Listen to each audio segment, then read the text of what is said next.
Everybody, I'd like to thank you all for being here tonight. We're going to get started with the community development meeting, so I'm going to call community development to order. Before we start the meeting, I do have one announcement to make. Councilman Andrew Lippian notified me that he cannot make it to the meeting tonight, so he will not be here. Yeah, we have a quorum. Yes, yeah. We have Mr. Oswald here, Mrs. Mitchell, and myself. Okay. And me. Oh, and Mr. Schneider. I'm sorry. I skipped right over him. I'm sorry about that. Okay, 4 items on the agenda. First one is the approval of the community development meeting minutes from November 13th, 2023. So moved. Second. Motion made by Mrs. Mitchell, seconded by Mr. Schneider. Question? Question on the motion. All in favor of the motion, please use the voting sign aye. Aye. All opposed, nay. Motion carried. Item 2 is the matter of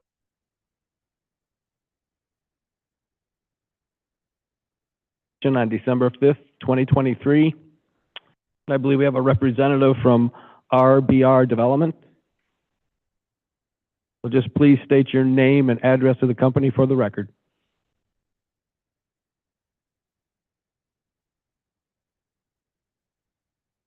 Thank you. I'm sorry, thank you. Hello, my name is Dale Haywood, site engineer here on behalf of RBR Development, requesting final plat approval for the phase 4 and final phase of the River Run Landing subdivision, bringing the total lots count to 130. Phase 4 consists of 28 lots, and it's my understanding that all improvements are in to the satisfaction of the city. There are no outstanding items other than underground electric lines are being installed. I'm happy to answer any questions the committee might have. Okay, well, thank you very much. Are there any questions? Mr. Schneider. For you, Mr. Chair, to Mr. Haywood, are the two developments connected now, the River Run and the Harvest Meadows? Yes, sir, they are. The connection has been made to the adjacent subdivision, Harvest Meadows. Okay, thank you. Are there any other questions?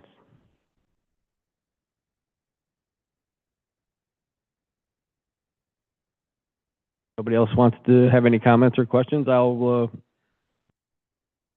read the committee report. We have considered the matter of accepting the final plat for River Run Landing Subdivision Phase 4.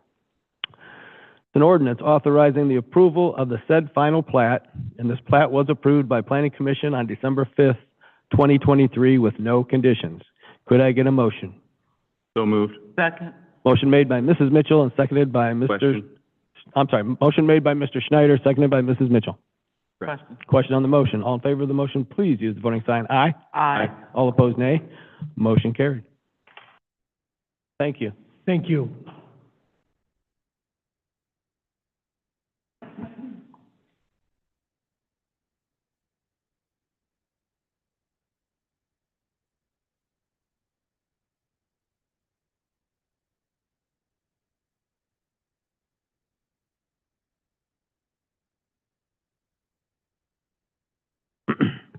Item 2 is the matter of a conditional use request for a residential development located at 264 Windsor Drive. This was passed by Planning Commission on December 5th, 2023. Would somebody from the corporation like to start out by speaking? Mr. Chair. I'm sorry, Mr. Schneider. At this time, I'm recusing myself from this agenda item due to a business conflict of interest. Thank you very much. Let the record show that Mr. Schneider is recusing himself and leaving the room. Just one moment, Mr. Yost.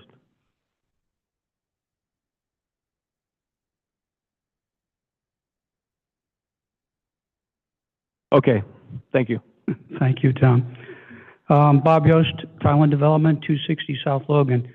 What we're presenting is we've purchased the old Windsor School property, and we're want to present 62 units, similar to what we've done on Ridgewater, Oak Tree, and the Stonehenge subdivision.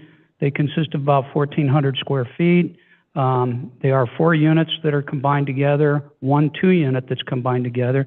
They are fee simple structures. You do buy your unit. There's 43% of common area space here. They're going to sell for about $225,000, which we think is affordable in the market. Also generate about $300,000 worth of taxes in which the city has no responsibility to maintain the streets, the road, the sewer, the water. That'll all be done by the association. Dues assessed appropriately to each one of those people that do live there. And I'll leave it for that for questions. Okay, thank you, Mr. Yost.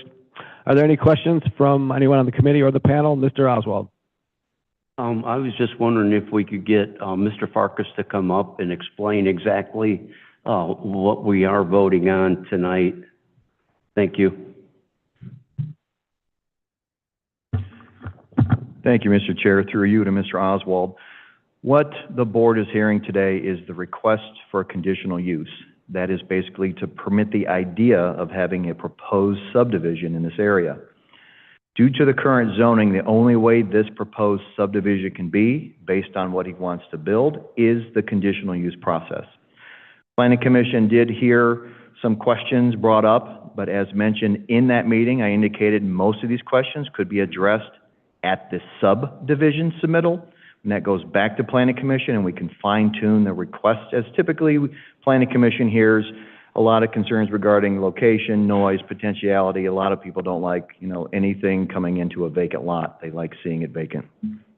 This subdivision fits with all the pretty much standards Mr. Yost has done in the past. It does adhere to the setback requirements. Moving forward, it is just another typical subdivision. Okay, thank you. Are there any questions? Mrs. Davis. Through you, Chair, I'm not part of the committee, but I would just like to know, don't you have a lot of water issues over in that area?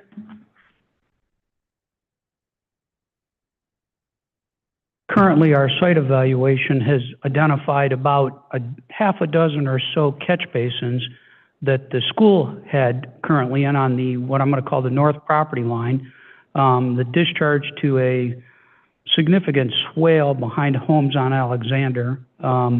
We would have to, I think anything we do, we would improve that water condition because we have to naturally do our engineered drawings. We have to submit to the engineering department, to the state for a PTI, permit to install. We have to conform to all those standards. We will actually control the stormwater runoff much better than what's currently existing now, today, by using a retention basin, by connecting the storm sewers to that basin. So the water will be slowed down and then it'll be discharged at a much slower rate. So I think we'll make tremendous improvements, and the engineering department can speak to that as well. Thank you. Thank you. Mrs. Mitchell. Thank you, Mr. Chair. To Mr. Yost. Thank you, Mr. Yost. Traffic is always a concern in that area, the Abbey Road area and all. Are there going to be traffic studies done? What is your plan to alleviate some of the concerns of the residents regarding traffic? Thank you. I haven't been asked to perform a traffic study at this point in time. Again, at one time there was an average of 375 to 400 students and staff there 5 days a week into the evening because they had evening events. They had buses, they had people picking up from, with cars. I believe with our 62 units, yeah, some people are going to have 2 cars, but the biggest percentage of these people that buy here are over 55, and a lot of them are single. A lot of them are single people. We do have a couple younger adults that are single. They only have 1 car. So if we were to generate 75, 80 cars out of 62 units, I would say that would be an average number. I think we would significantly reduce the amount of traffic based on what was currently there. Thank you. Mr. Oswald. Through you, Mr. Chair. I just had an interesting thing. The first house that was built on Alexander on the corner was 1940. At that time, when they put that street in, they left that street open at the end of the cul-de-sac, which must have meant back in 1940, they were thinking ahead that there would possibly be a development back in there. So just a fact, just to let you know, but that's of course where the street's gonna come out at, and so the school must have had to go in before the development, but I just wanted to mention that. Thank you.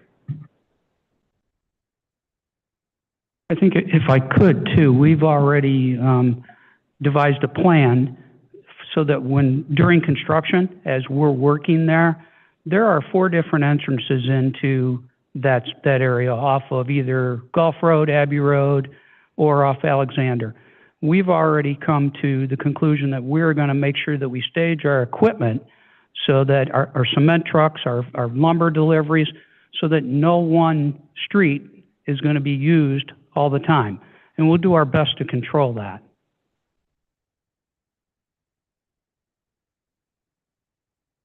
All right, thank you. Through you, Mr. Chair, I would just say, ma'am, this is not, if you wish to speak, you would need to, I would suggest that you would do so. I'm the law director, Amanda Deary, sorry, right here. This is just for the committee to consider whether this would move forward to full council. There will be a hearing on this, for a public hearing, and also if you wish to speak, this would move forward for a first reading at full council on Monday. Okay. I just want to remind the committee that this is obviously just for the conditional use request, that if engineering and or safety service decide that this should have a traffic study, obviously that will be for the future, not so distant future, obviously. Thank you. Thank you, Law Director. Are there any questions from anyone else on the panel? Okay. At this time, I'll read the committee report. We have considered the matter of a conditional use permit for a proposed residential development in a residential medium density district located at 264 Windsor Drive, Elyria. This will be an ordinance authorizing the said conditional use permit. And please note that this matter was approved by the Elyria Planning Commission on December 5th, 2023 with no conditions. Could I get a motion? So moved. Second. Motion made by Mr. Oswald and seconded by Mrs. Mitchell. Question? Question on the motion. All in favor of the motion, please use the voting sign aye. Aye. All opposed, nay. Motion carried. This will be discussed at the council meeting a week from tonight at 7 p.m. in council chambers.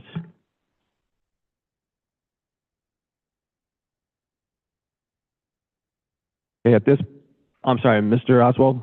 Through you, Mr. Chair, if I just might say that the people in the audience, that if they do wish to speak at those meetings, you can come early, sign up, so you can get a chance to speak and voice your concerns, just to let you know.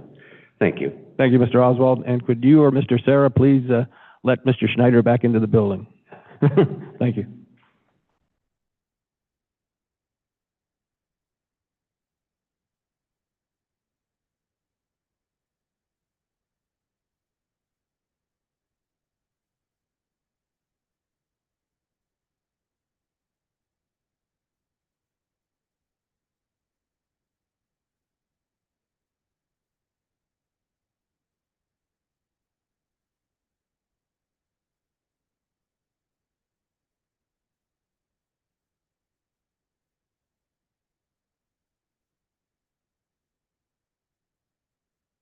Please let the record show that Mr. Schneider entered the room at 6:18.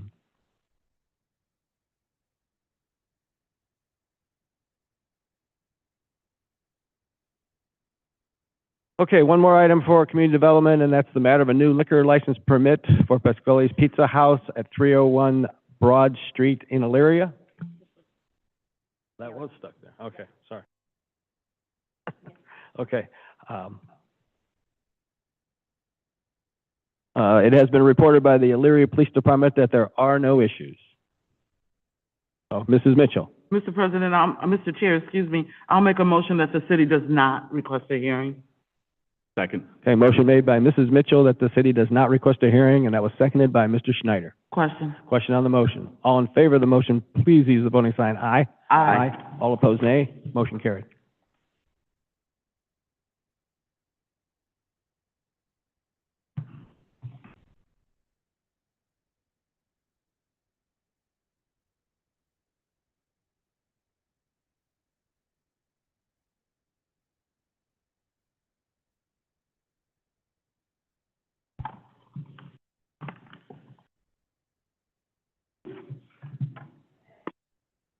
Just for the record, one more item. There was a joint meeting scheduled with CD and Finance, but that, the one item on the agenda was pulled.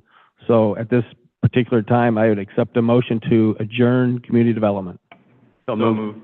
Second. Moved by Mr. Schneider, seconded by Mr. Oswald. Question. Question on the motion. All in favor of the motion, please use the voting sign aye. Aye. All opposed, nay. Motion carried. Meeting adjourned.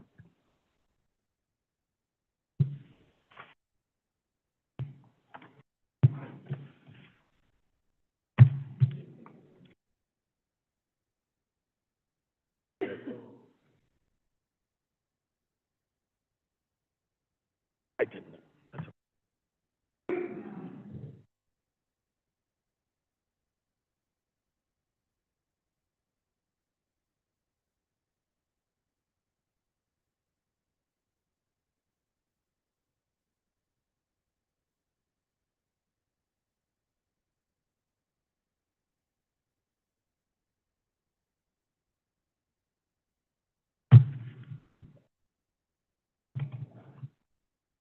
Good night.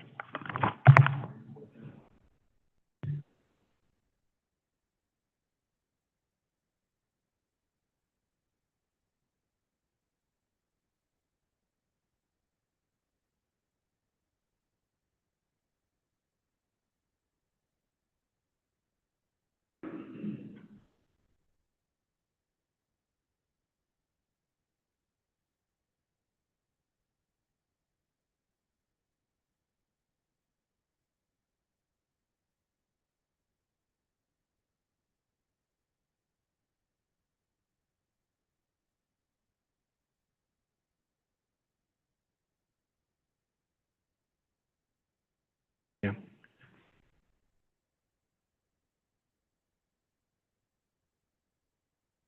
Okay, at this time, I will call finance to order.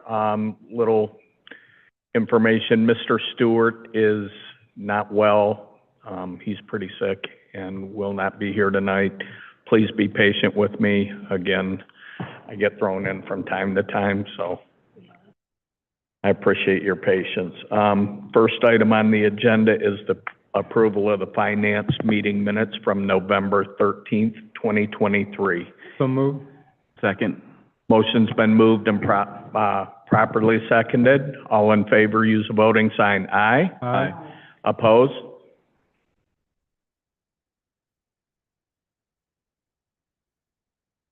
It has been approved. The law director has threatened me with non-approval. She is not. I apologize. I know. Item number 2 on the list, the matter of property liens for boarding up and securing properties as per the attached list. Mr. Farkas. Thank you, Mr. Chair. The list that you have before you is a number of board-ups that were initiated by the Elyria Police in response to either a break-in or to prevent vandalism. Letters were sent out to all ownerships. No response was received, and therefore I move to the next step of requesting a lien. Thank you. Are there any questions for Mr. Farkas? Mr. Snyder. Through you, Mr. Chair, is the 1825 Loring Boulevard the former Holiday Inn? Yes. Yeah, that's still getting boarded up. Mr. Chair, through you, it's an ongoing problem. Okay. We secure a window, they rip off the plywood and get in. We do try to take a look at it once in a while. All our staff, I think fire makes a visit, our department makes a visit, police makes a visit. We try to keep tabs on it at least 3 or 4 times a week as best we can. Yeah, we seem to have a rolling, seems to be a rolling tab of Yes. board ups there. Yes. All right, thank you. Are there any other questions from the committee? Question. Okay. Oh. Apologize. I'm going to read the committee report at this time. This is a resolution authorizing, placing liens on the attached list of properties for boarding up and securing of those properties. a resolution authorizing the said charges to be certified as liens to the Lorraine County Auditor's Office as per attached. Can I get a motion? So moved. Second. Motion's been moved and properly seconded. Any further discussion? Question. Question's been called. All in favor, use the voting sign aye. Aye. Opposed? Motion carries.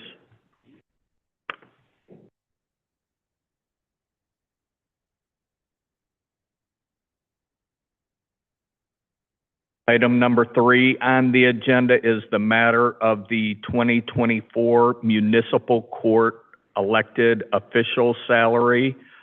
This was referred by Municipal Clerk of Court Rothgary. And speaking with Mr. Rothgary, their salaries are set by, I believe, the Ohio Supreme Court. Through you, Mr. Chair. Yes, by the revised code and most recently Senate Bill 296, the city only provides a fractional share. Oh, sorry, Mr. Farrell is nodding here as well, and therefore this is a housekeeping measure essentially. But Mr. Farrell can fill you in the rest. Yes, through you, Chair. This is just to update the salary ordinance based on the Ohio Supreme Court has set the 2024 rates. Thank you. Any questions for Mr. Farrell from the committee? Mr. Chair, Yes. so just to be aware that the amount of the increase is going to be paid by the state, not the city or the county, but it's the state portion that goes up every year, but we still amend our salary ordinance to reflect that. I believe as well, it was 1.5% was the rate increase. Is that accurate? I think John probably has that. Through you, Chair, it's actually 1.75, and they have them set through 2028, but Okay. in case of changes, I didn't want to go that far out with any kind of an exhibit. Thank you very much. If there's no further questions, then I will read the committee report. The salaries for Elyria Municipal Court elected officials as set by the Ohio Supreme Court effective January 1st, 2024, an ordinance authorizing the said salary changes for said elected officials. Can I get a motion? Oh, excuse me. Through you, Mr. Chair, I would request, if the committee so finds, that this would be done as an emergency due to the effective date. Thank you. Thank you. This will be as an emergency. So moved. Second. Motion's been moved and properly seconded. Any other questions? All in favor, please use the voting sign aye. Aye. Opposed? Motion carries.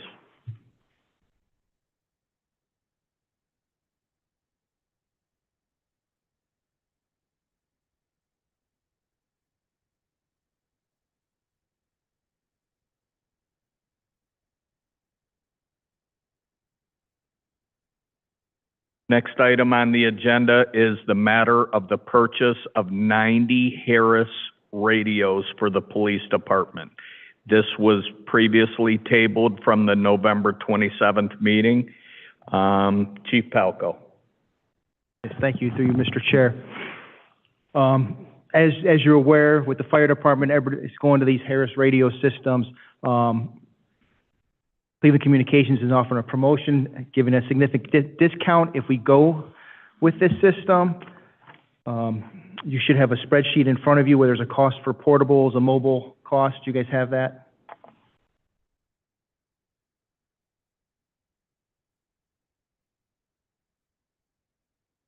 Should look like this. I've got it. I believe all the committee members had that in their packet. Is that accurate? Okay. Yes, we have that. Okay. So, first of all, there's a deadline on the purchase of this. The deadline for the promotion is through December 22nd. They need commitment before then if we are going to go to that. Going to the Harris system would enable us to be able to talk with the fire department and other law enforcement agencies that are going on this system. If we would buy this set of equipment at state price, it would be $1.5 million. With this promotion, it's $976,778. So you would be saving $543,996 by enacting on it now. With that said, I'm on the fence about the whole thing. Our radios are functioning fine right now, with the exception of 1 to 2 areas. In talking with Communications Director Showalter, in order to get those properly working, we would need to purchase a repeater and install that. That's about $160,000 to $200,000, according to him. By going to this system, I think it's an investment in the future. It's kind of like taking out an insurance policy. We don't know what the prices are going to be in the future. They're giving us a good deal now. Do we spend the money now or wait 3-4 years and see what the price is going to be then? So I'm kind of leaning on you guys to help me out with this decision and see what we do with it. And I don't know if Director Showalter wants to talk about the situation at hand.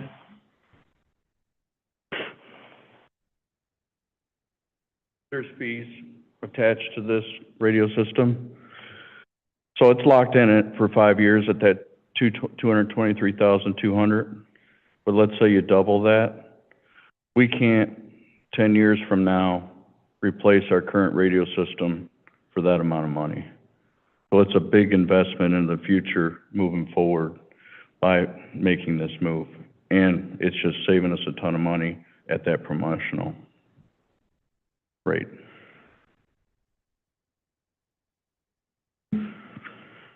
What is the total then? Because this is confusing how this is written. $976,777.85 is the total to replace all the portables and the mobiles.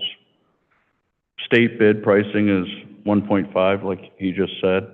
So you're saving, if you look at that final number there, you're saving almost $500,000. So there's,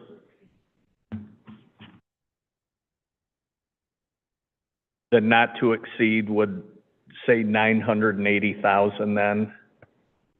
As I understand it then,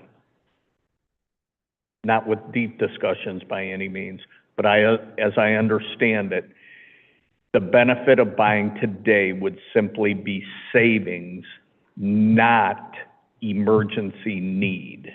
That what we have right now is working, our officers are safe using them. Correct. So this would strictly be done as a savings measure.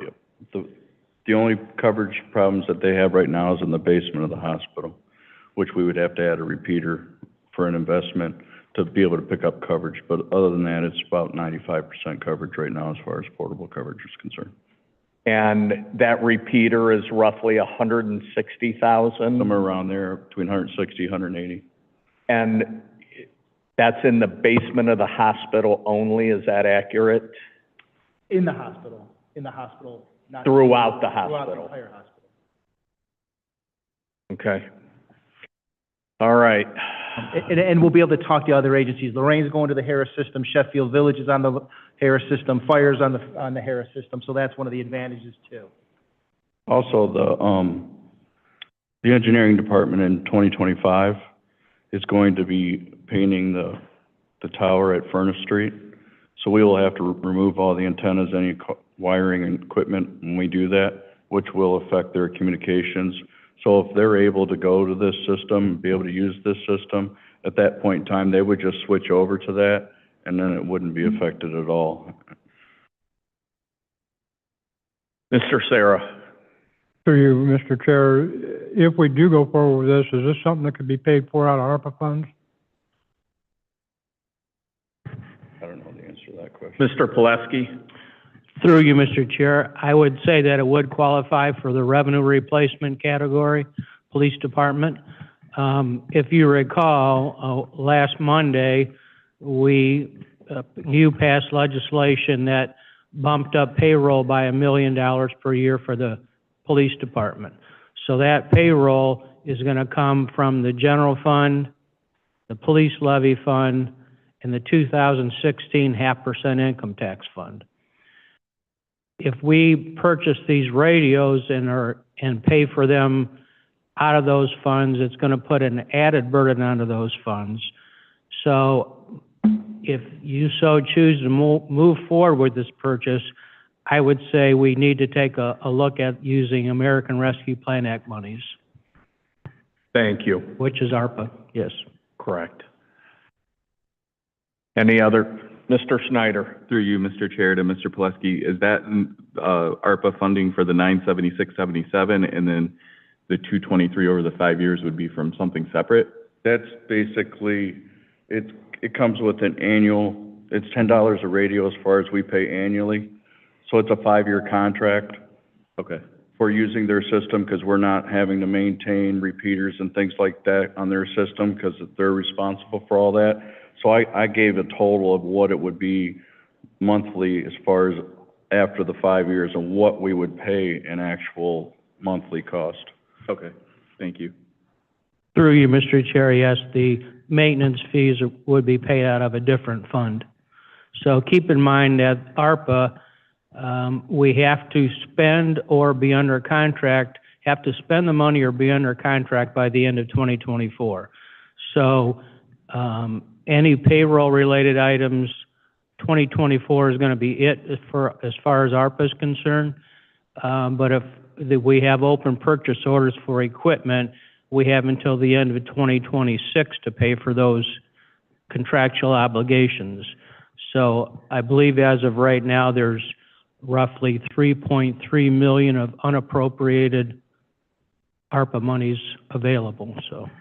Thank you, Mr. Pileski. And no money has been appropriated in tonight's exhibits, so. Correct. Whether it's the 2023 permanent or the 2024 temporary, so. Thank you. Chief, I'm going to ask this one more time. Do you feel safe with our existing radio system? I do, with the exception of at the hospital, and I'm putting in my budget for next year, if this doesn't get it, to get that repeater put over by the hospital. The repeater put Yep. in, the repeater portion. Yep. And how much is that repeater again? Around 160,000. 160,000. Thank you. Chief Pernesti? One thing to keep in mind with that repeater.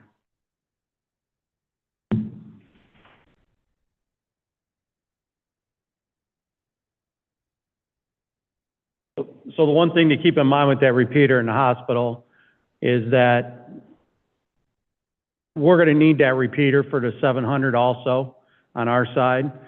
And the other communities, the other fire departments that transport the UH, we're all talking about maybe chopping that up or putting that perhaps on. There are some fire code laws that you can utilize for those repeaters. So if the city puts in the repeater just for the police department, we're still going to have to put one in for the 700 for the fire department. If they go to the 700, you would just need one repeater because it's doing the same thing for both. So just wanted to clear that up a little bit. Thank you. It's very confusing.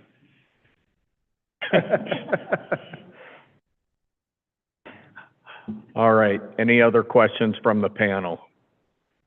Mr. Oswald. Through you, Mr. Chair, I'm not on the committee, but thanks for letting me say something. So if you look in that magic ball for that ARPA funds that's left over, you know, everybody's got a place where they want to put it.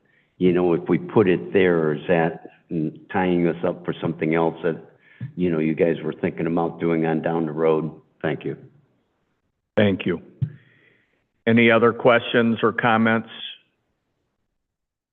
Through you, Mr. Chair, if you're asking me that question, I don't have any plans for the American Rescue Plan Act monies, only that I think we're going to need some of it for payroll for 2024 just to get everything passed, and then in 2025, everything moves out of ARPA back to the general fund and whatever funds that we're now using ARPA for. So I don't have any ideas or plans for the ARPA monies.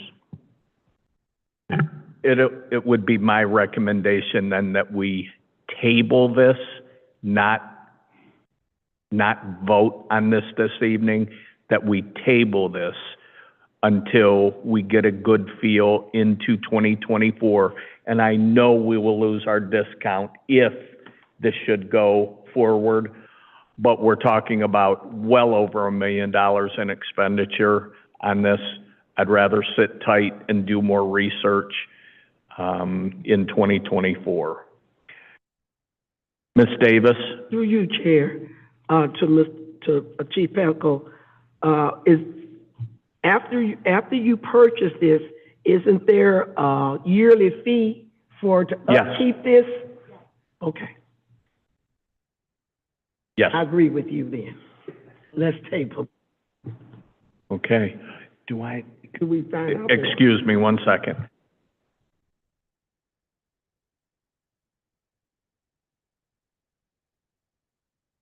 I'm going to ask for a motion then to table this, if I could get one. Second. Motion's been moved and properly seconded. Any further discussion? Question?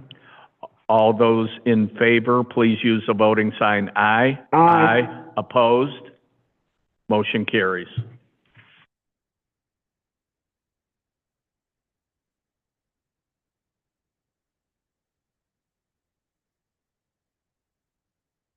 Okay, the matter, item number 5 is the matter of a contract with North Ridgeville for sewer services for businesses on Taylor Parkway. This was referred by Mr. Jacob. This was tabled on 4/24/2023. Please, go ahead. Thank you. Through you, Chair. Excuse me. Since the early 1980s, the city of Elyria has been treating sewage that's been coming from North Ridgeville's businesses on Taylor Parkway. Earlier this year, January 2023, we determined that the agreement between North Ridgeville and the city of Elyria is no longer in place. So we spent a good portion of this year going back and forth with folks at North Ridgeville to come up with a new agreement to allow the city to continue to treat sewage that comes from the businesses on Taylor Parkway. And this agreement was actually, I just received notice right before the meeting that the draft agreement was approved by Council of North Ridgeville last week, December 4th.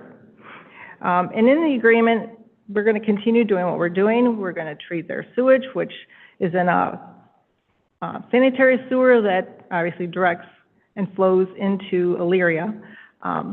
North Ridgeville will continue to maintain that sewer, so they will be responsible for any cleaning, any maintenance of that existing sewer. We will charge North Ridgeville, this agreement is with Ridgeville, so we will charge them our city rate plus 10%, which is a discount for outside the city businesses and other properties. So they're getting a deal. We will continue to charge them any pre-treatment monitoring fees that we are currently doing. There may have been a time in the past where we didn't, but we will be charging those fees along with the 10% above the city's current rate. Now, there's approximately 17 businesses on Taylor Parkway that are affected.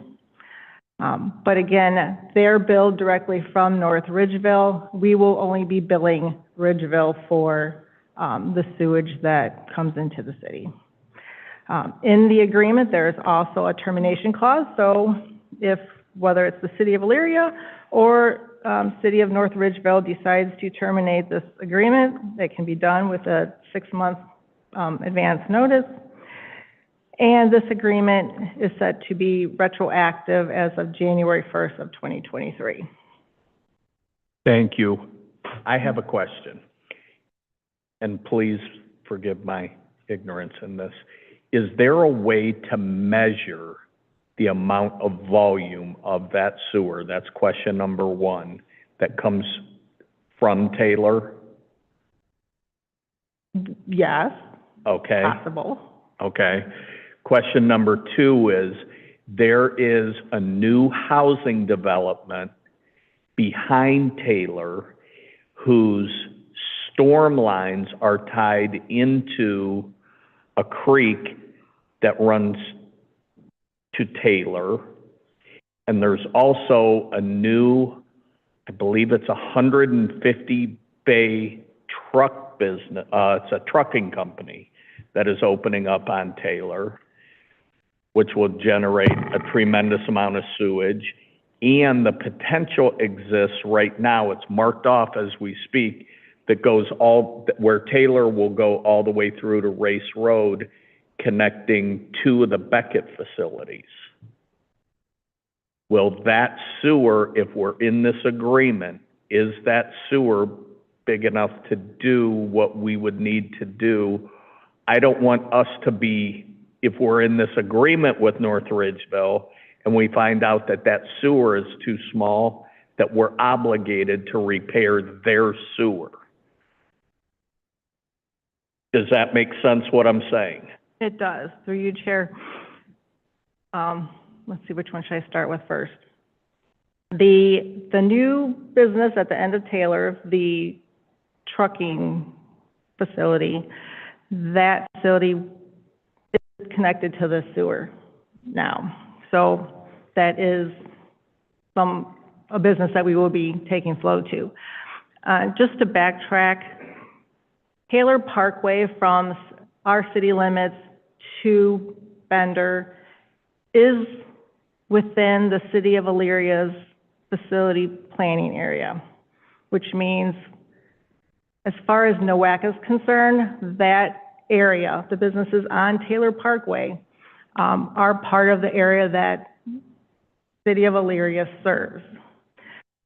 Areas outside of that, so anything that would be on the east side of Bender or on the south of Taylor Parkway. So the housing development that's going to be, behind there, is not within our facility planning area, so we will not be servicing those areas. Are you comfortable that that housing development that's going in is not tied in onto Taylor, though? Their sanitary? Yes.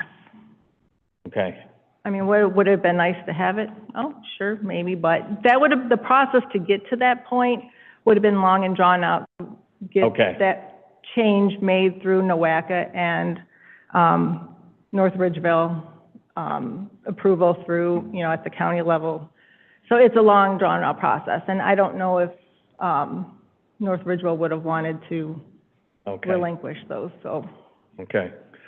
Are there questions from any of the other members of the committee? Okay.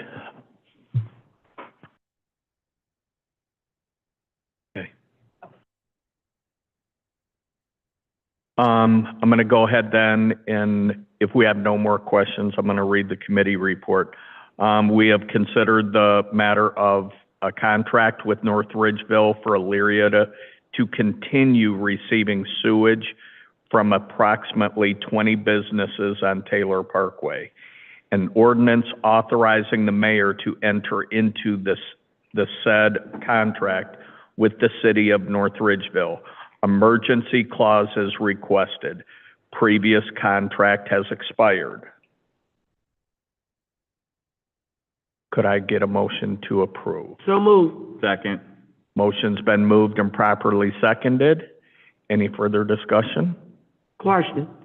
All those in favor use a voting sign aye. Aye. Opposed? Motion carries. Thank you very much.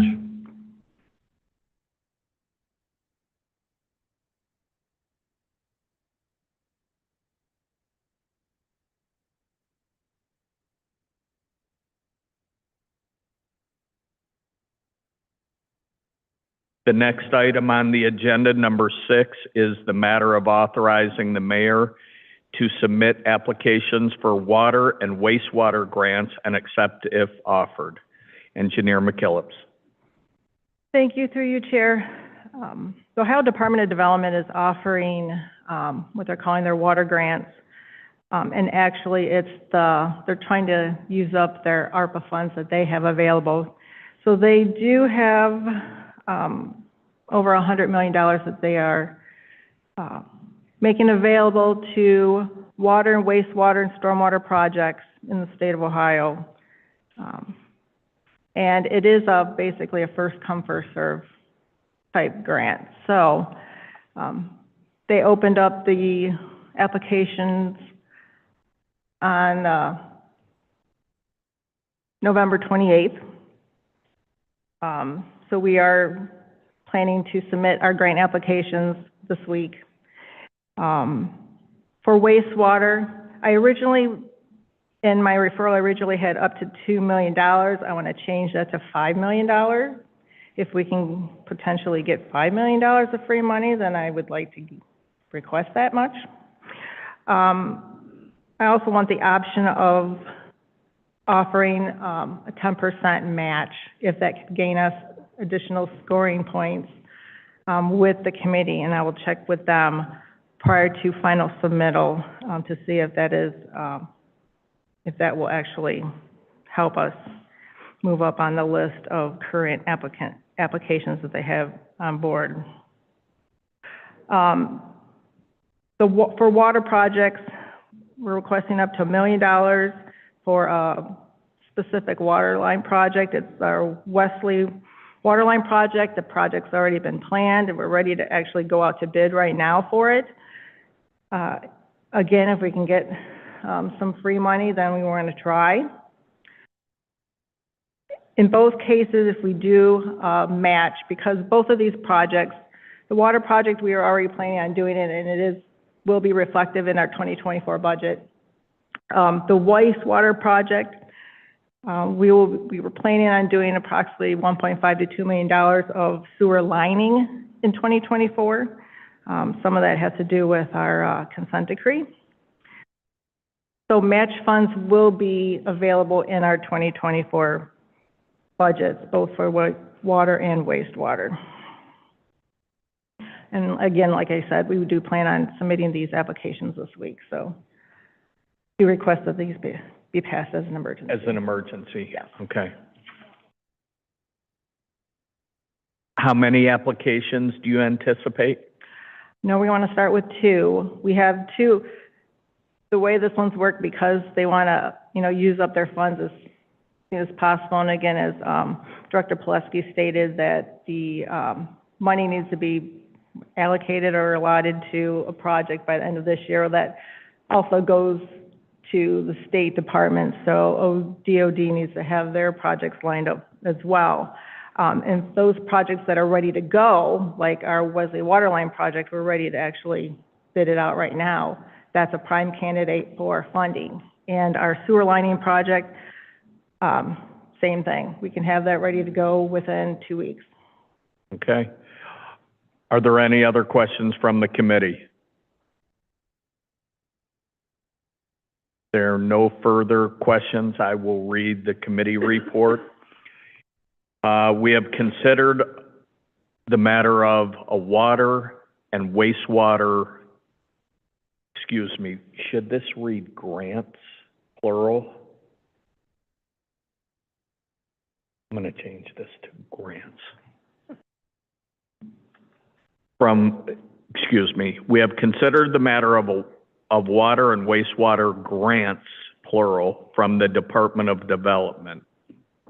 An ordinance authorizing the mayor to apply for and accept the said grants with a possible 10% match for both projects and using ARPA funds. Emergency clause requested. Application deadline is 1/17/2024. Can I have a motion, please? So moved. Second. Motion's been moved and properly seconded. Any further discussion? Question. Question's been called. All in favor, please use the voting sign aye. Aye. Opposed? Motion carries.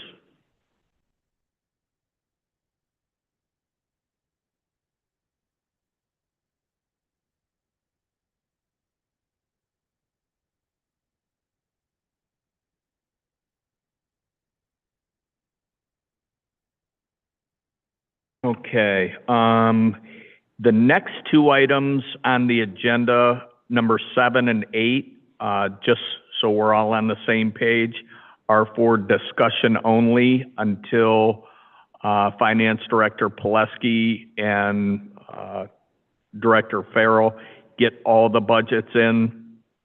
We cannot approve them. It's my recommendation. Item number 7, the matter of 2024 wastewater department budget. Superintendent Corzine. Thank you, Mr. Chair. Through you to all the committee members.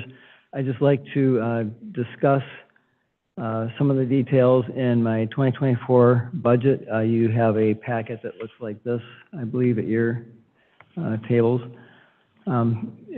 On top is a cover letter to the mayor for when I discussed this with the city administration several weeks ago. The first 2 pages of the Excel sheets, you'll notice that there are 6 items down in the operations and maintenance line items that are highlighted yellow. So basically, out of the 31 operations and maintenance line items, only 6 of them are going up to some degree, and I'll explain that. The rest of those are staying the same or maybe less than the 2023 budget ask. So the personnel is all what it ends up being. The same thing with the benefits and pension sections on the first page. But if you look at plant chemicals, there are our bids for the plant chemicals this last year came in higher, and that's the reason why the ask for that in 2024 is going to be slightly higher than in 2023. The way that we're doing the electricity costs now under the new system, we actually have to go out and bid for percentages for different years and that. And we're doing this with the consulting firm of Sustainable Energy Solutions. They're watching the market every day, and they are getting us the best bids and letting us know when that we can hedge the next amounts for our electricity. But even with that, the costs, I'm sure we all realize that the costs of electricity are going up, even though we are conserving more and more at the plant. But the cost of electricity will be going up, so that's why that line item is increasing. The telephone line item, with newer technology converting over to cellular in the way that we communicate with our devices and pump stations and just in the use of tablets out in the field, our smartphones are able to do way more than they used to be able to do in the past with attaching to SCADA and everything. The telephone's going up just a little bit, so that's the reason for that one. The waste removal line item, as you all may remember, we take our sludge cake to the Lorain County landfill. Our most recent contract went up this last year after several years of staying flat, and actually 2 years where they undercut their pricing for 2 years straight. So this is a little bit of an adjustment in this year's contract. So it will be somewhat higher than in 2023. So that's for the waste removal. On page 2 of this, repair and maintenance. Obviously, the youngest part of the plant is still from 1985 to 87. You know, things are more expensive as they break, and more things do break as they get older. So we're asking for a slight increase in that. And inflation's killing us in repair and maintenance. plumbing items and especially electrical items, whether it's conduit, wire, you name it. Everything has just gone up phenomenally over the last 2 years, 3 years. And I mean, when I see these invoices coming in, I can't believe what we're paying for electrical items compared to 3 years ago. But, you know, I don't see any let up in that. So again, reason for the repair and maintenance. The professional services line item is pretty much dictated by what EPA asks us to do as far as testing that needs to be done outside. You know, about 95% of the testing we do in-house. We have a full-service environmental lab with 3 very awesome lab techs that do all this analytical work. But with all the new things that are coming about as far as emerging contaminants and that, PFAS being a big one, that EPA is making wastewater plants test for, both within our plant, industries, industrial area trunk sewers, residential area trunk sewers. The PFAS is the main reason for the increase in the professional services line item. It's an expensive test to do. EPA is mandating it. They changed methods in the middle of 2023 with a newer method, which basically doubled the cost per test. And we really don't have a choice when they tell us that we have to do it. So that's the reason for the increase in the professional services. All the other operations and maintenance line items are the same as the 2023 ask or lower. And in the capital, you'll find all the personnel pages, Excel sheets. I blew them up in large size so that you can more easily read them.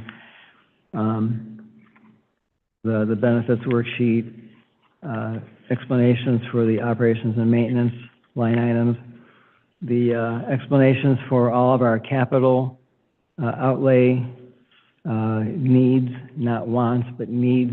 We have a very robust preventive maintenance program where we know on a cycle what needs to be replaced when to keep things working properly, and it's based on age of the process parts.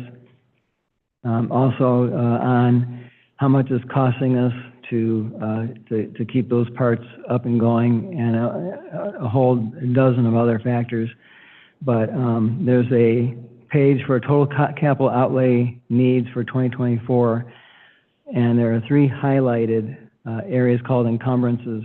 These are the amounts for items that we have on order from 2023 that we will not receive in 2023. So when you look at the increase in the capital ask, these encumbrances make up a good portion of that.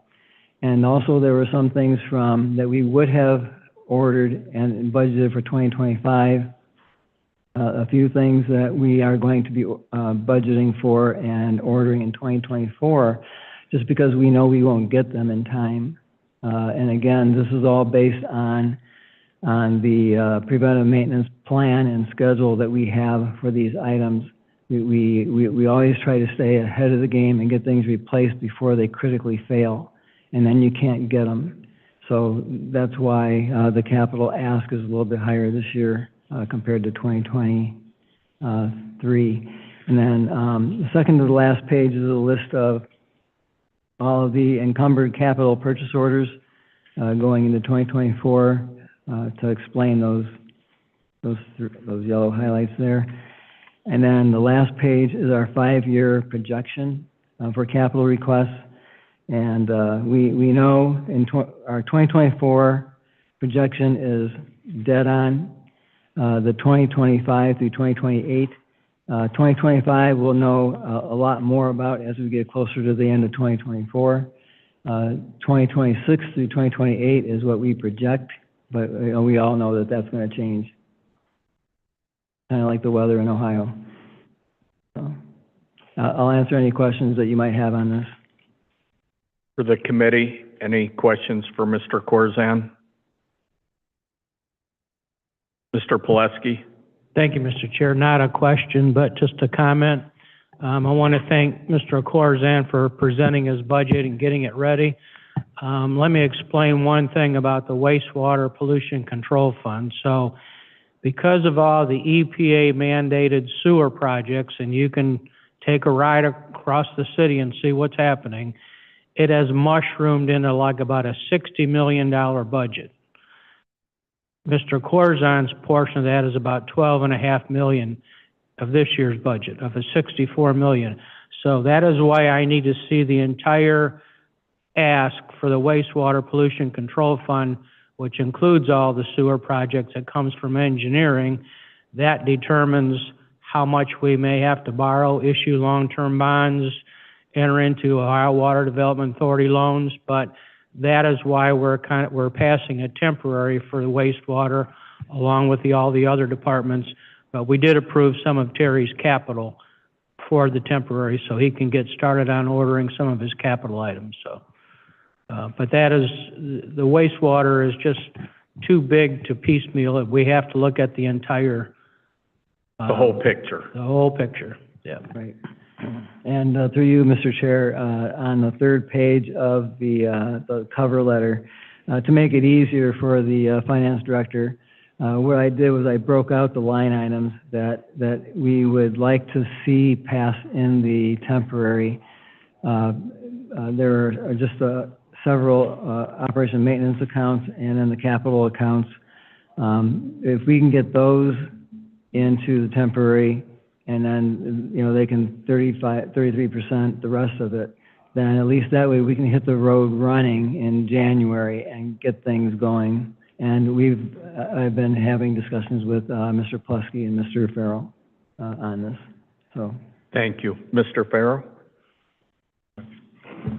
Through you to the committee chair, the wastewater pollution control, the operating and maintenance and the capital amounts that Mr. Corzine had requested for the permanent are in the temporary exhibit that we'll be reviewing later. So the items that he mentioned as well as the Are capital. in it. They're built into that figure. The later. payroll, no, but these items, and they are, I reviewed them and there's either at or a lot of them are at or below this year, but then. So we are okay taking no action on this full budget tonight, correct? Yes, that's correct, yeah. Thank you. Okay, any other questions from the committee? Mr. Corzine, as always, thank you.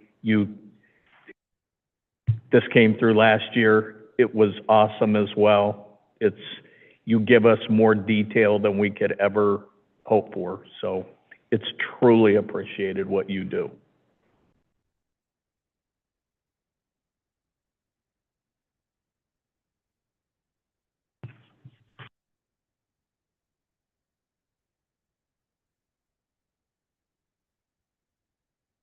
Okay, next item on the agenda, the matter of the 2024 Water Distribution Department budget. Mr. Rothgieri, and again, we will not be taking action on this as well.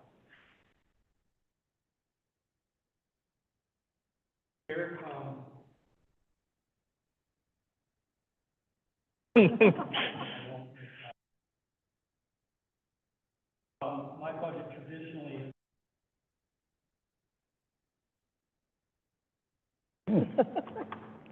Sorry.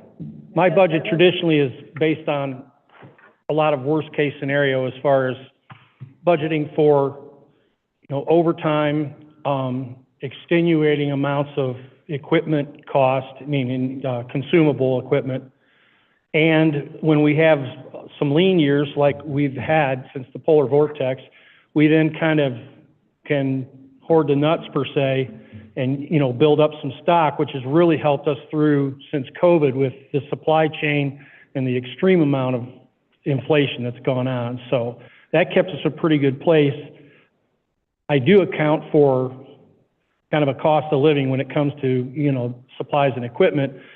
that keeps us fairly close. It's never a big ask as far as any of that operating supplies and whatnot through the years, other than just a little bit for inflation.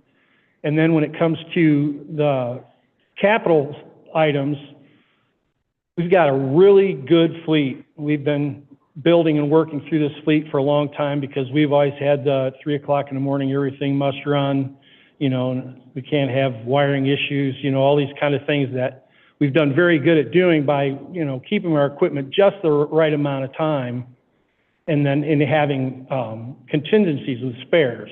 We have too many excavators when we use one most days.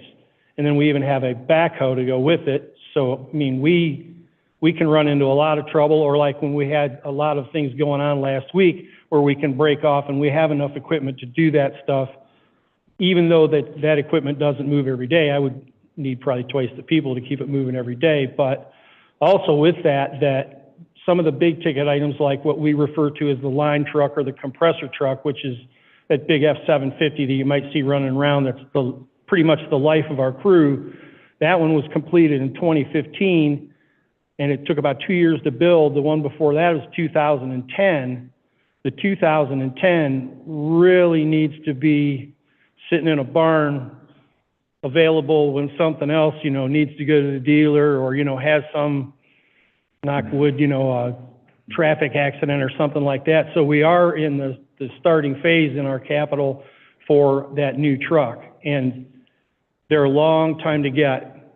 I mean, Roy will be fine with doing what Mr. Farrell and Mr. Pileski want to do, but we've got it all the ducks lined up for that, so that when it does hit, that we will be able to, you know, get that stuff going, so that we will probably have over a year in that build of that truck. But, you know, it starts with ordering the cab and chassis. So that's pretty much what you see in my budget. Not a whole lot of carryover. We try to get it done before the end of the year, but there are just some things that are months and months, or even, believe it or not, we have some vendors that don't really want their money, and they take quite a bit of time to even bill us. We're ready to pay, you know, and keep our books clean, but all in all, that's pretty much it. It's a fairly lean budget with a little bit of padding for some polar vortex or such, but we have been able to do pretty well through the inflation, and I think, you know, moving into this year, I don't believe you'll see me come back looking for more. Mr. Oswald. Through you, Mr. Chair, I'm not on this committee, but I'll readdress this because you said you've had some lean time, and so maybe you got a little extra. I know we discussed the water pressure.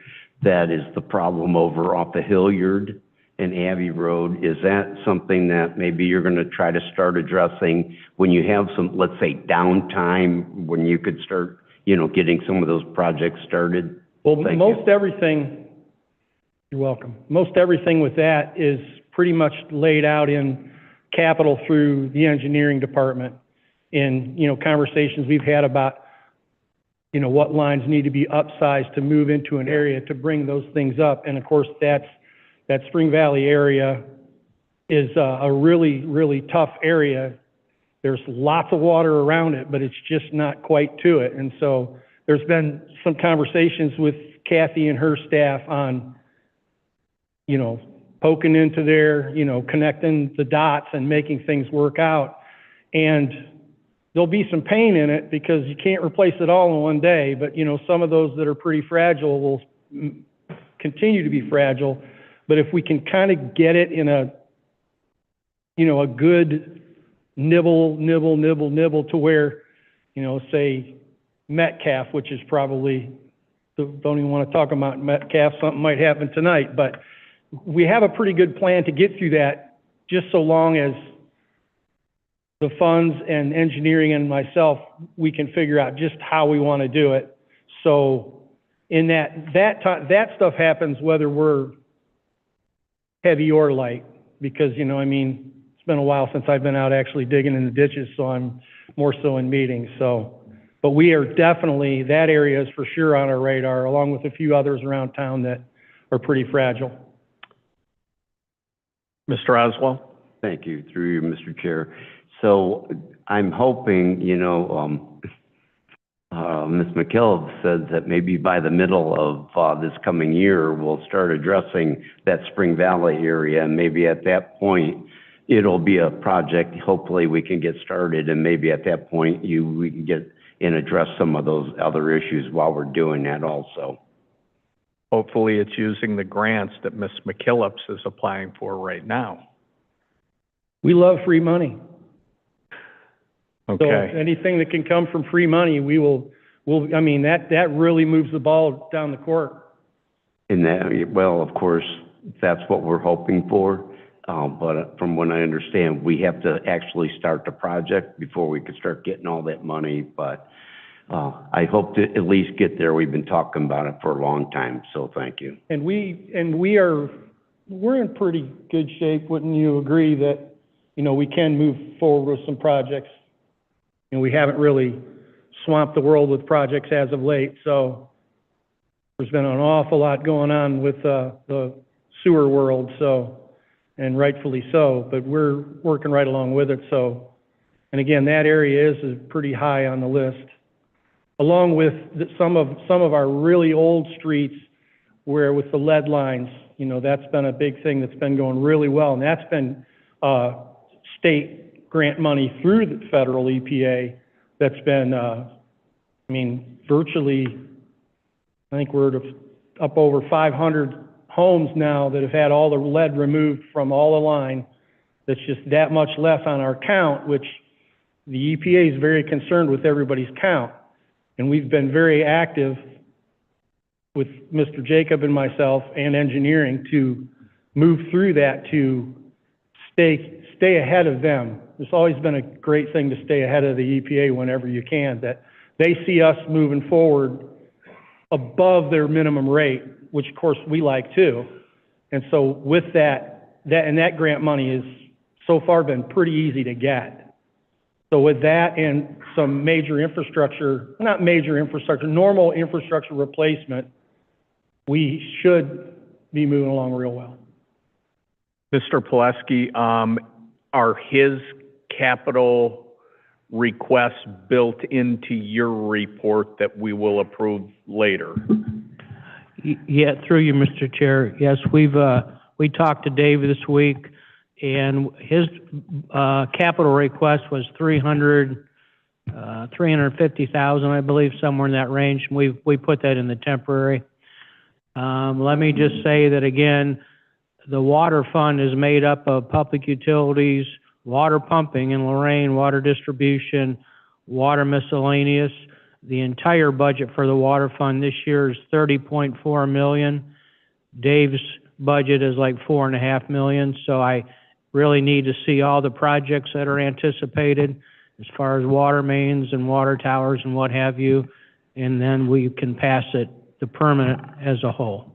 Thank you. Complete. All right. Any other questions from the committee? Thank you very much. Thank you.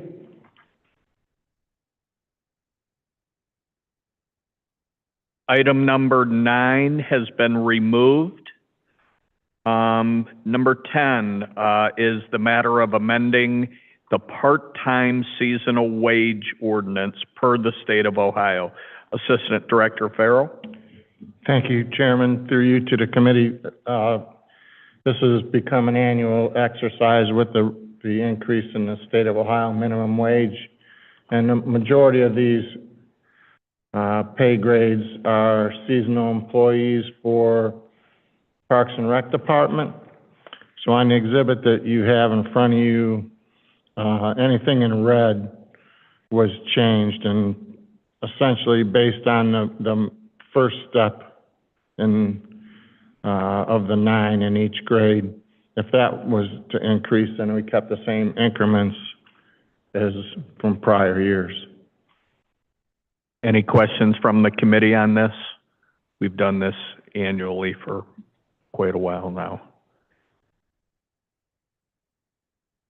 Let me go ahead then and read the committee report. We have considered the matter of changes to the part-time seasonal wage ordinance.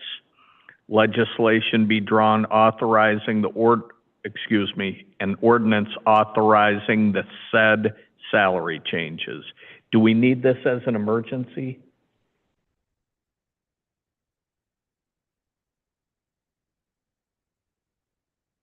You want me to write that in?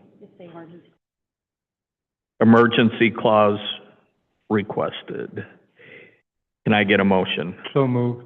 Second. Motion's been moved and properly seconded. Any additional questions? Question. All in favor, use a voting sign aye. Aye. Opposed? Motion carries.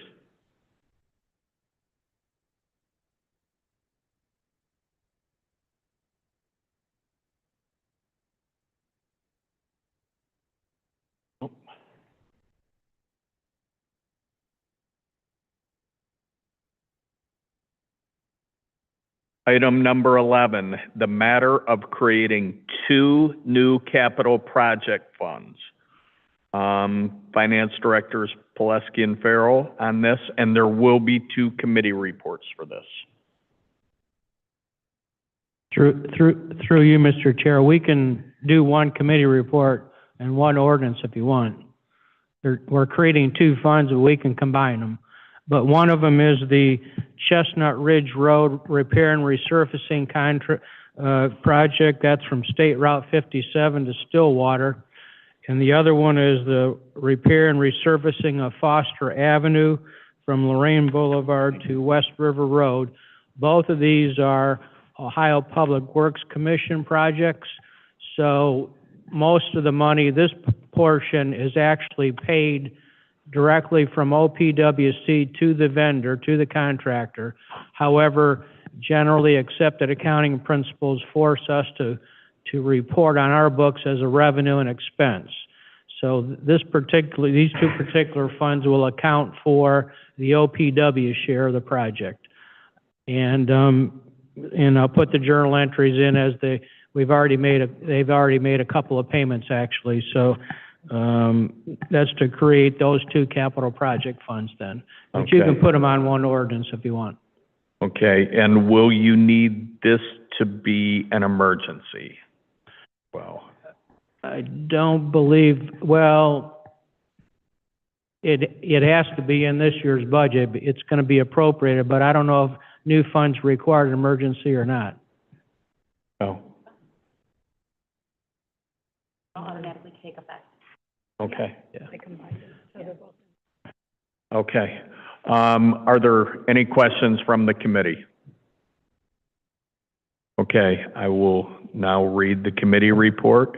We have considered the matter of creating 2 new capital project funds, an ordinance authorizing a new capital project fund for Chestnut Ridge Repair and Resurfacing Fund, State Route 57 to Stillwater, and Foster Avenue Repair and Resurfacing Fund, Lorraine Boulevard to West River.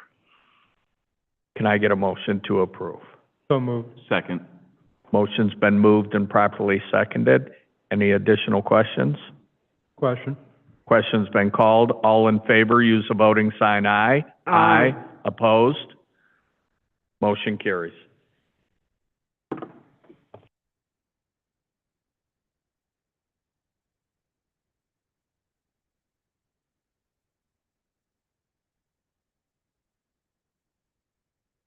Mrs. Davis, if I remember correctly, Foster Avenue was done in concrete in 1973, the last time. Is that accurate to your, I couldn't do you say. remember? I don't remember if it was then or not. All I know, through you, Chair, is that the residents are completely happy about what has taken, has expired for the last month, and the road is so nice to drive on now. And we thank you, the engineer department. We thank you for Foster Avenue. I knew the councilman of that ward at that time. My dad.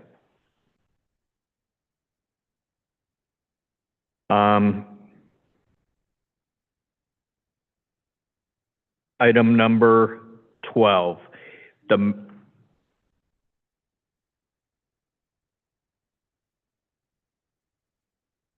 yes. Number 12 is the matter of advancing monies. Finance Director Pileski and Farrell. Thank you, Mr. Chair. So as you know, we have the block grant fund and the CHIP grant fund, both of which are reimbursement grant funds. So basically, we incur the expense and then we apply for reimbursement. So what happens at the end of the year, like right now, we still have one more pay period to record. We still have a few bills to pay.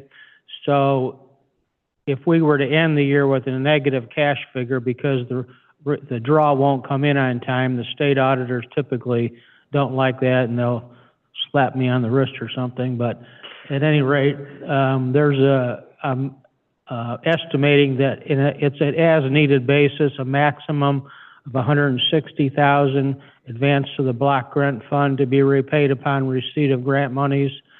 And I believe I have down there in the max of $60,000 for the CHIP grant fund to be paid upon receipt of the grant monies. Okay, any questions from the committee for Mr. Pileski? I'll read the committee report. We have considered the matter of advancing monies. Finance Director to advance a maximum of $160,000 from the general fund to the block grant fund if needed, and a maximum of $60,000 from the general fund to the CHIP grant fund if needed to be repaid upon receipt of grant monies.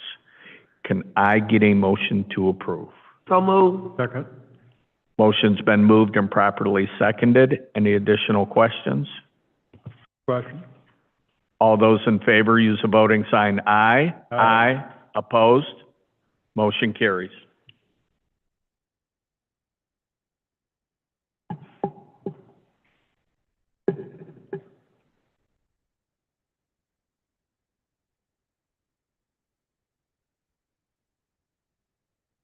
Okay, item number 13, the matter, final amendments to the 2023 permanent appropriations. Director Farrell. Thank you, Mr. Chair. So, went through the entire appropriation, and again, we still have one more pay to post and still paying bills. So basically, it's just going through and estimating what we have yet to spend in the current year and whether or not we have the appropriation to cover it. So there's no big surprises. If you turn to page 3 of the exhibit, at the bottom of that is the total for the general fund, and the increase is $215,400. The decrease is $213,400. So the net change for the general fund is $2,000, and that's in a total budget of $36,402,855. So no big surprises there. The only big reduction that we have is on page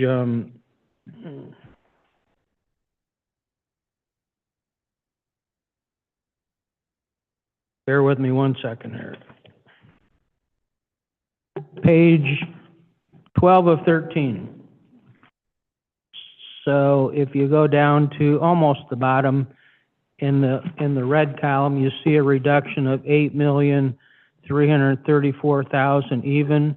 That's in the wastewater pollution control miscellaneous department capital outlay, and that would just represent projects that we weren't quite able to get to. So the total capital budget was over $41 million, so I reduced that by $8 million. So on the very last page, 13 of 13, if you go to the very bottom, you see the total budget going into tonight was $214,466,076, and we're finalizing the budget, 2024 budget, at $208,334,861. So an increase of $3,209,885 for all funds, a decrease of $9,341,100 for all funds. Are there any questions from the committee? Again, Mr. Pileski, to you and Mr. Farrell. Our community is fortunate to have you. Thank you. Amazing. Oh, I'm sorry. Okay, I will read the committee report. Final amendments to the 2023 permanent appropriations. An ordinance authorizing the approval of the said amendments to the 2023 permanent appropriations. Can I get a motion to approve? So moved. Second. Motion's been moved and properly seconded. Any additional questions? Call for the question. All in favor, use the voting sign aye. Aye. Aye. Opposed? Motion carries.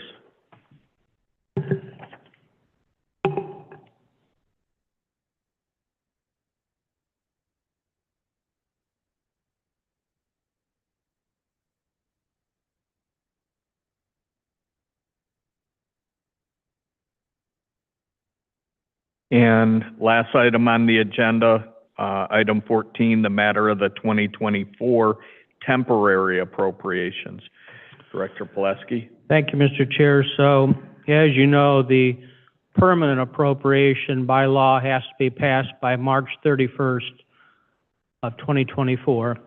So typically what we do is we pass a budget that will get us through until then. That gives us more time to scrutinize all the requests compared to what's available to appropriate.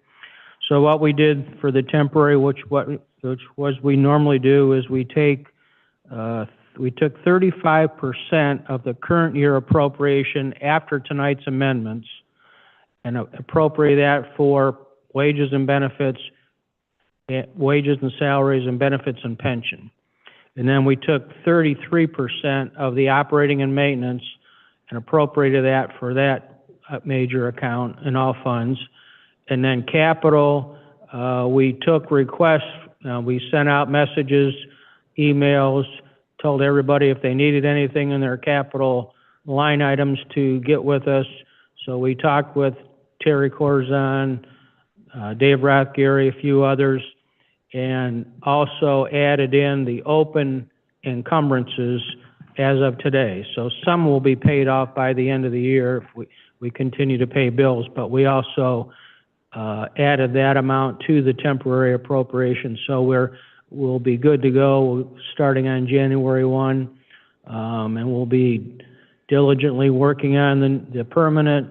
Obviously, there's a new administration coming in, so most of it will probably fall on us in my office. So we'll work with the new administration, but we'll have that hopefully to you, I would say in February sometime. Okay. I remember this from the last several years. You use 35% because that covers January, February, and March of next year. Correct. Which is 25% of the year with increased salaries. Correct. All the things that have gone up for next year. Yep. Any questions from the committee? John, do you have anything to add, or? Okay. Through you, Chair. No, there is the two funds that we just created. There's nothing in the temporary for those, so, but most of those bills are being paid this year, if I remember right. Yeah. And the only other, the engineering had submitted requests for their wastewater miscellaneous and water miscellaneous departments, so those dollars are above the 33% threshold, but. Also, in the 2016 0.5% temporary income tax, also known as Issue 6, which I don't like to use that name because at some point in time it's not going to be Issue 6, it'll be something else. So the temporary includes the open purchase orders as of right now, but we did not receive any requests thus far. So there may be a chance that we may amend the temporary in case there's some trucks or what have you they want to get ordered, but we have not seen the list for the 0.5% income tax Okay. as far as capital goes. All right. Do you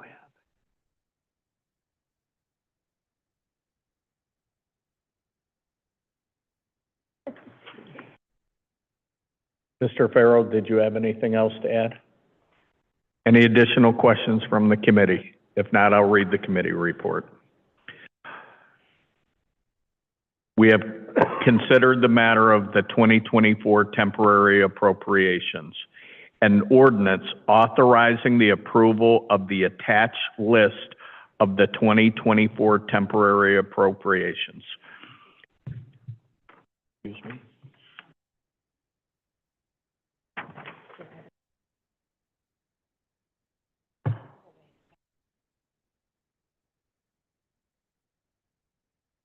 Okay.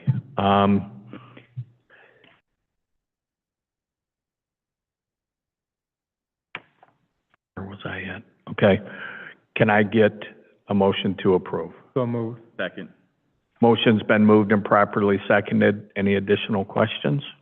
Call for the question. All in favor, use the voting sign aye. Aye. Approve? I'm sorry, getting tired. Motion carried. All right, if I have no more issues. Oh, don't leave yet. I apologize.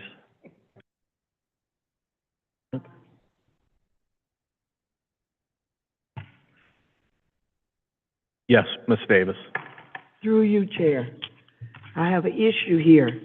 The last couple of times we have been in this chamber, it has been awfully cold. I want to know, who do I need to direct this issue to? Thank you, I Ms. believe Davis. it would go to safety service. Through you, Mr. Chair, did you say you were cold? Yes. Oh, I don't pay the bill for this room, so that's, I try to keep it cold in here so you stay awake. No, just kidding.